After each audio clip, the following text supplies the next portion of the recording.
returned and got some interesting weather. There's always some kind of weather to talk about here as we especially go through the transition seasons. If you remember, I don't know if you were here in my briefing that I had the last time. It was right before the storm, the mid-November snowstorm, when we were contemplating, how much snow, and well, we know how much snow actually did fall. So that was it. So anyway, this is what I'm going to cover today. Just go over some Climo stats and kind of review of where we are so far this spring. Kind of do a comparison to where we were last year at this time. The current and upcoming weather, and a few spring forecasting tips. I wish I had more time. I wish I had about an hour and I could go into depth in some of this stuff, but I'll just mention a few things at the end here.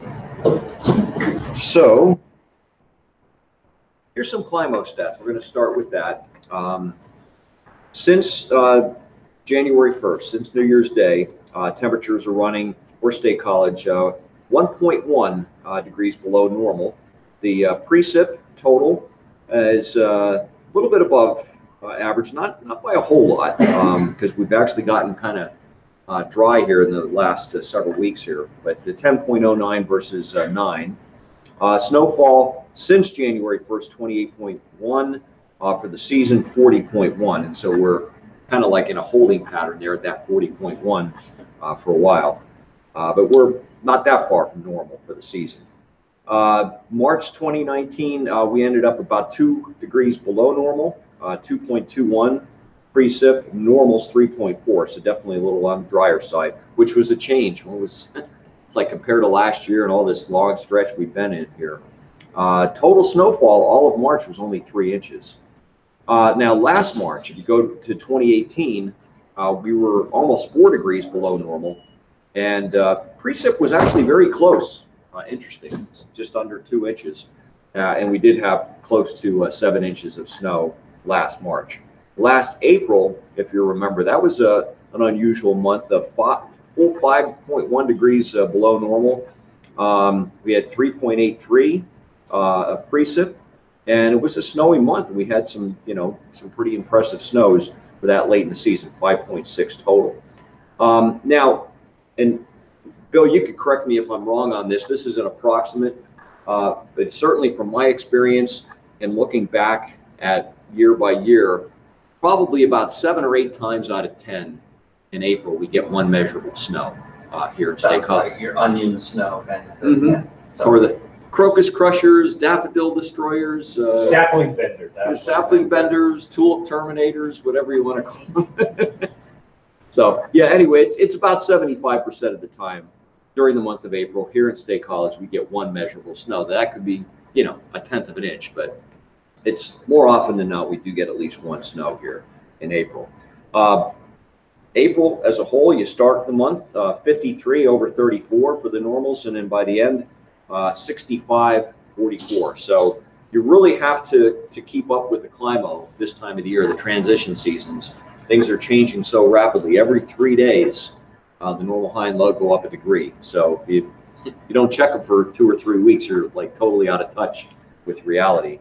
The records, as far as like the hottest and the coldest, and there's a big spread there, almost 0, 1 degree above 0 on the 1st of April 1923, and that heat wave in 1976. Mr. Band probably remembers that very well. Oh, definitely. I remember it. I was actually a senior in high school then. And if you remember that, rub it in. Yeah, you're a younger guy than me.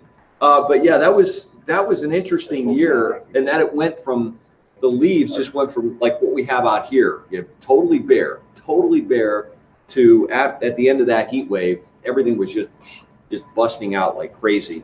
And that summer, 76 was a cool, wet summer. I don't think, and I'd have to look back, and maybe you could help me on that, Bill. I don't know if we ever got to 90 the rest of that year after that April heat wave. We had that burst of heat in the spring, and then it just faded away, and it was a cool summer. So anyway, that's where we are Climo-wise. A little brief overview of what we're looking at. Obviously, in the short term, not much going on today. Pretty quiet, and then a real raw, chilly, damp, nasty end to the work week tomorrow. It's going to dry out and turn much milder Saturday. Another pretty mild day Sunday, mostly dry. I guess there could be a shower, especially late in the day. There are some cloud concerns over the weekend. I know some of the forecasts, talking about clouds breaking for some sun and all that. I think we'll see some sun at times over the weekend, but looking at some of the guidance and the soundings in that, you could really see ways that it stays cloudier than what we're bargaining for here this weekend. Early next week, some wet weather at times. Monday still pretty mild, a little bit unsettled yet on Tuesday. Dries out, turns cooler Wednesday. Late next week, looks like another round of wet weather, another pretty good system heading toward us from the Midwest. And then next weekend looks very chilly. Looks like we're well below normal for that second week, that middle part of April there.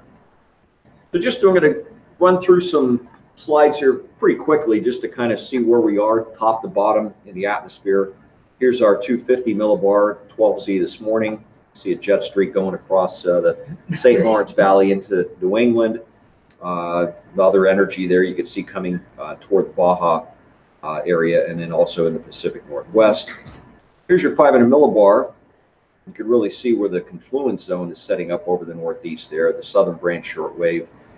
Nice west-northwest flow from central Canada down toward New England.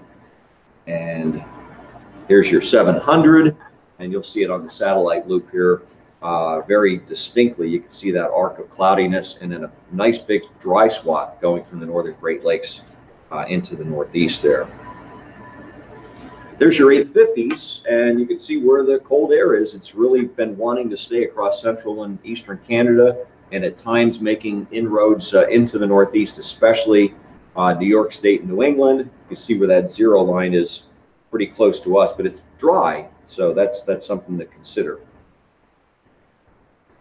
This was the surface pressure map, the surface pressures this morning at 14Z. And the gradient looks a lot worse than what it really is, because that's analyzed every 1/10 of a millibar. Imagine doing that to your students, Bill, having them analyze every 1/10 of a millibar. Every 1 millibar is tough. So here's every 1/10 of a millibar. So, but very quickly you could see where the pressure features are there, where your high is. It's kind of nosed in from northwest to southeast.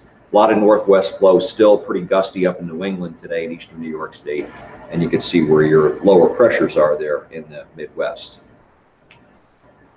Snapshot of where the radar was a couple of hours ago. Really see your storm pretty nicely there in the middle part of the country. That little arm, that warm advection arm extending eastward through Indiana, Ohio, and even into western PA, although some of that was just Virga not reaching the ground. That was your satellite loop, your satellite static shot there this morning, the visible shot late this morning, showing the same thing. Nice storm system there in the middle part of the country. Oh, and also, I don't know, you probably have to get a little more of a zoom in here. You guys have probably been noticing on the visible shot when you look at Lake Erie, there's the northeast end. It's still iced up there. It's shrinking, but it's still there pretty noticeably up in the northeast end of Lake Erie. This was your surface plot this morning. This was 14Z, and if you look at that, look at the dew points. Really, like from here northeastward. I mean, farther south and west, not that impressive. But look at those dew points. Is that Ithaca's 16, 12, 4. You get farther up on the edge of the map there, 2. So you get some very dry air as you go farther northeast on that map. SPC, we'll look at days 1, 2, and 3, and really not much to speak of anywhere close to us, but it is that season. Really, you got to check that every day of the year. You could have some kind of wild weather going on, but certainly in the spring, you want to be checking this like every day, because we are getting into that severe weather season. So here's your slight risk area today, pretty far south, Gulf Coast area. And there you shift that one eastward some, but then you have another area of energy and some concern back in Texas, up into Oklahoma. Again, just nothing really dramatic here. And there's your day 3. probably your biggest area of threat there on day 3. Again, nothing close by to Pennsylvania, staying away for now. This is something that's been ongoing. I mean, it's in the news. I mean, these poor folks out there, farmers, they're just horrendous flooding, and it's going to continue for a while. You know, you got these are some of the main areas that are dealing with the river flooding, and some additional flooding as the snow melt occurs. Some additional flooding to happen in the days and weeks ahead. This was a graphic from early this morning. I suspect that at map discussion that's going on at AccuWeather in about 15 or 20 minutes from now, we discuss some of the graphics that are currently out, and we make some tweaks and adjustments if necessary. I wouldn't doubt they're going to move that pink area perhaps a little bit farther west and south. It looks like kind of an amoeba, weird shape on there. But yeah, there's definitely going to be some funny business. If it's not here, it's very close to us to the north and east. Now, I think that's where we are. Interesting, off of the euro. This is the 6E run of the euro, and I just out of curiosity, you know, wanted to see not just the regular 10-to-1, but the Kuchera method. It's a lot of times it's a better method of estimating snowfall because it factors in the ratios and everything. But you know, it's really kind of focusing on, you know, even here. Of course, you got to take that with a grain of salt because sometimes the shaded areas, it could be ice pellets it's picking up on in your snowfall forecast. But you can definitely see, you know, kind of north central PA up near north of Williamsport. You know, over to like west of Scranton is an area of concern, obviously farther north in New York State, maybe up in the Adirondacks. That's off of the euro, the Kuchera. And this is the NAM Kuchera. Not as impressive, but when you look at the two, very good agreement that the NAM and the euro of kind of focusing on that area in north central PA, like maybe up in Tioga County or northern Lycoming County, some of the north central counties, the higher elevations up in there might be an area of greatest concern. Your 500 millibar, this is forecast this evening. This is 0Z Friday. This is 8 p.m.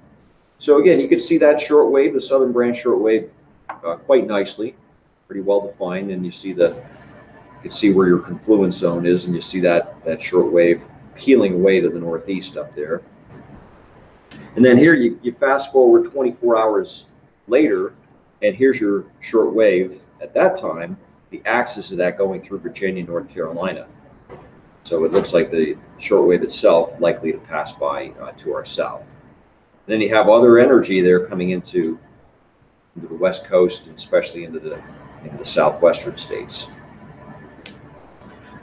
This was off of the NAM, 12Z run of the NAM, the surface and thicknesses, the 500 to 1,000 millibar thicknesses, and also it's with the algorithms, it's trying to figure out the precip type there.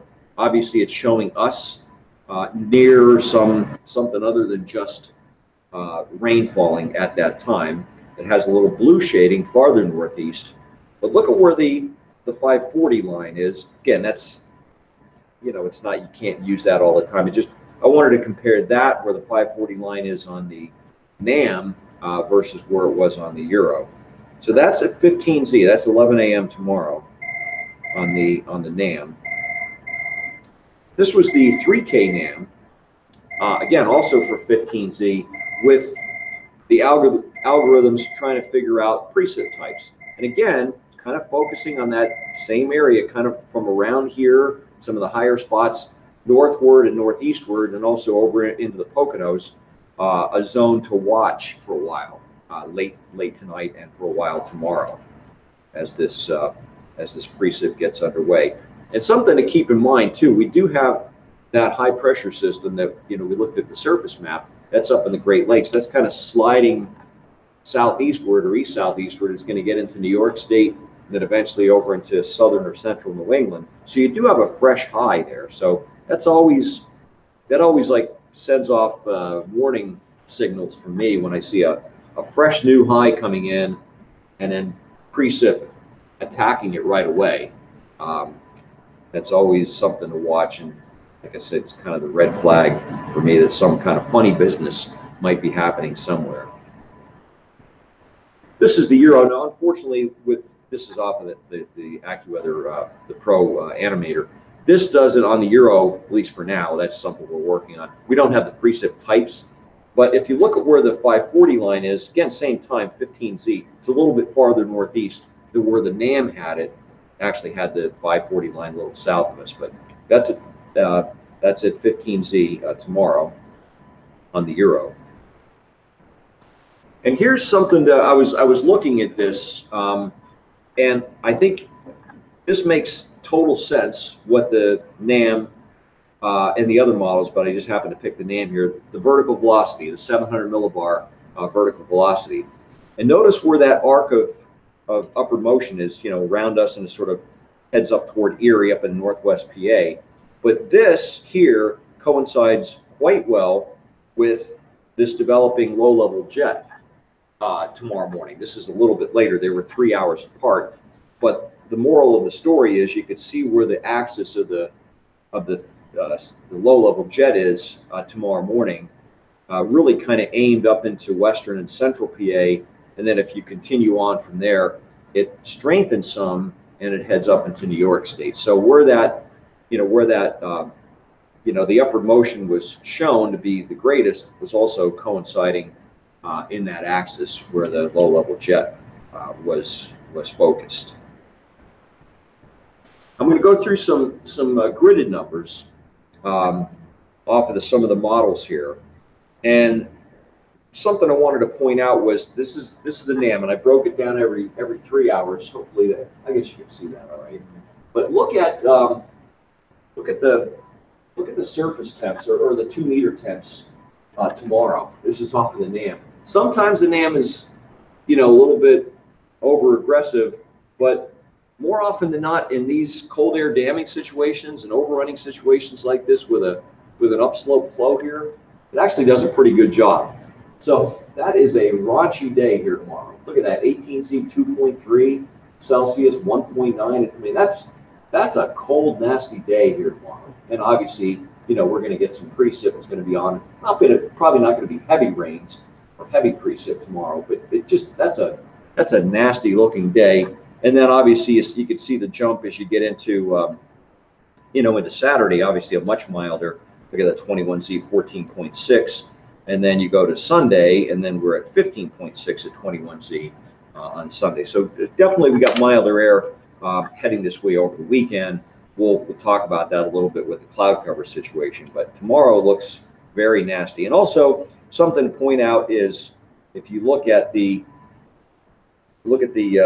850, we're close, but not quite there. We're just above at 12Z. We're just above 0 Celsius tomorrow morning. So it is a real close call. Now this here's the RH, and again, this kind of feeds into the weekend concern I have about not promising too much sunshine. I think it does get brighter, and in all likelihood, with the higher sun angle, the longer days and everything, we're going to get some breaks of sun here this weekend. And maybe if we're really lucky, it just goes partly sunny here or so on Saturday afternoon. But something to point out, if you look at 21, or let's look at Saturday, and if you look at like 18Z, 21Z, and you go across, this is the RH at these levels. So yeah, 71, 76 doesn't look too bad, but look at 900. That is worrisome there at 18Z, 96%. It does drop to 86% at 21Z, but there's just an awful lot of moisture right there at like the 900 millibar level. And then of course, then you go to Sunday, and you look at Sunday, and there's a lot of moisture the entire day at 900, especially really focused at 900. So sometimes the NAM is overdone with this. So you have to take it with a grain of salt.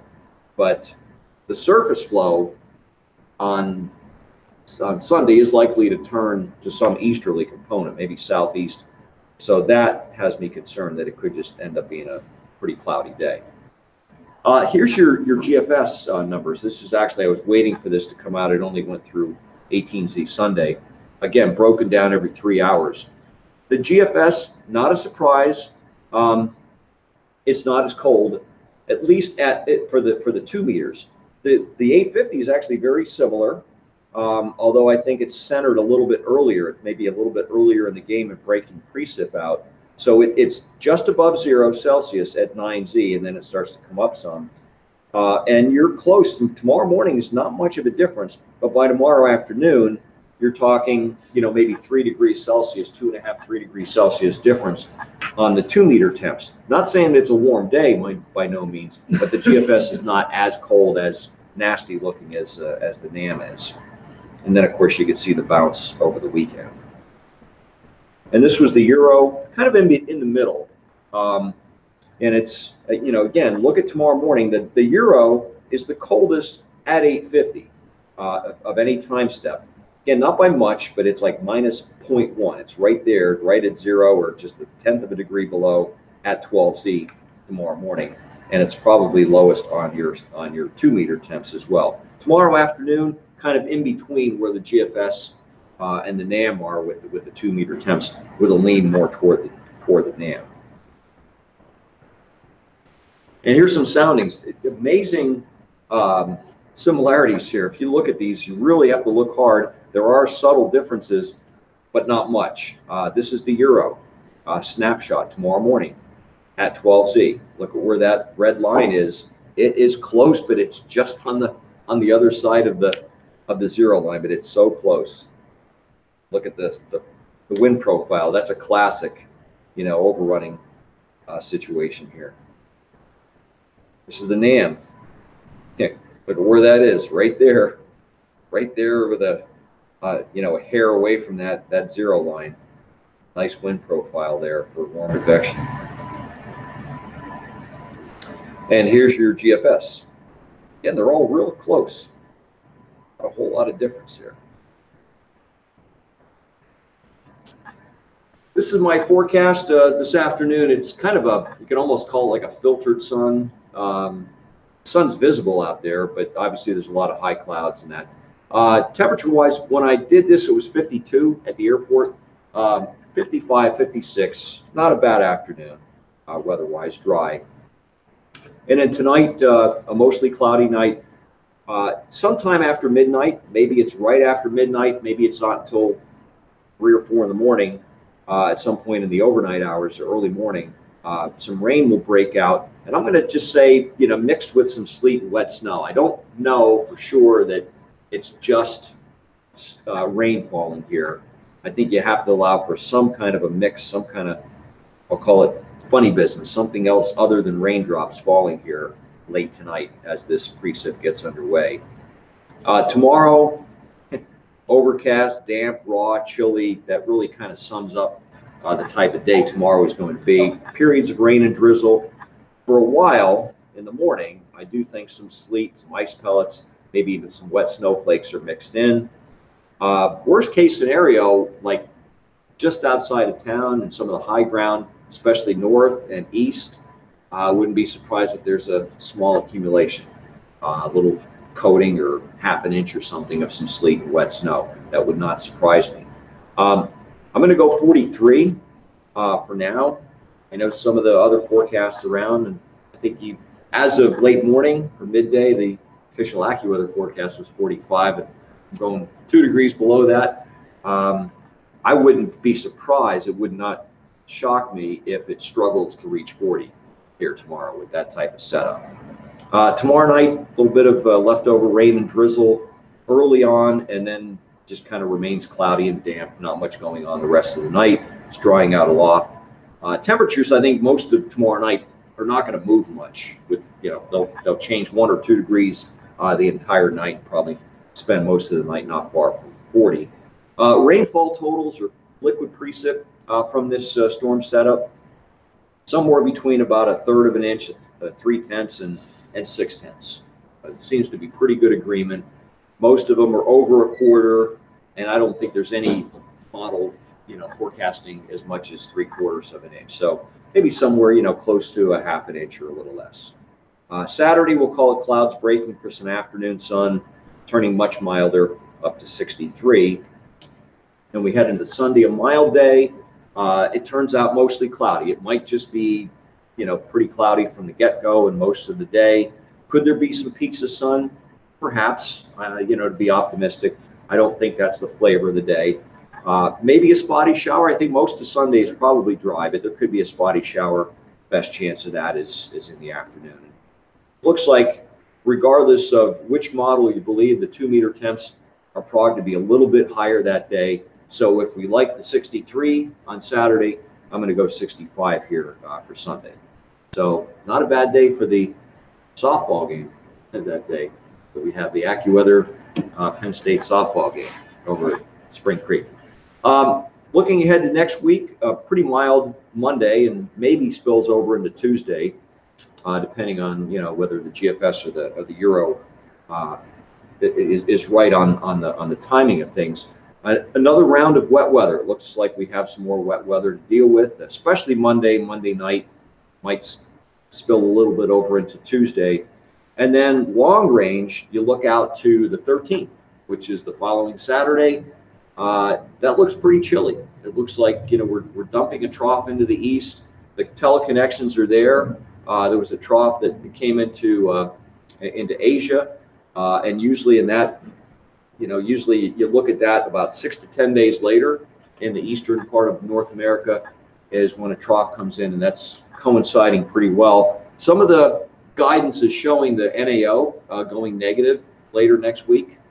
We'll see if that happens. We've seen that before, and it doesn't happen, but pretty good consensus that the NAO is going to try to tank in the negative late next week, and the PNA, the Pacific North America pattern, is going positive. So that's certainly spells chilly weather, below normal temperatures here as we head toward the middle part of April. So could be a pretty chilly day for blue-white game and the opening of trout season in this part of Pennsylvania the following weekend.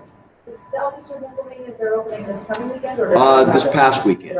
Yeah. The way they did that and the way they've been doing that, and it makes sense because the southeastern part of the state and south central, the waters warm up faster, and you don't get as many carryover trout and it gets too warm and so forth. But then what they do is the week before the opening in each section, they have a mentored youth opening. So everybody like under 16, kids under 16 could go fishing, trout fishing that weekend. So this coming weekend will be opening day for the youth, for the mentored youth fishing, and then the general will be the week after. So, and these, I just had wrap it up with a couple of forecasting tips. Again, I'm not going to have time to really go into detail here. I have a whole series of slides on forecasting backdoor fronts and some of the things to look for, but we will, not maybe, we will deal with backdoor fronts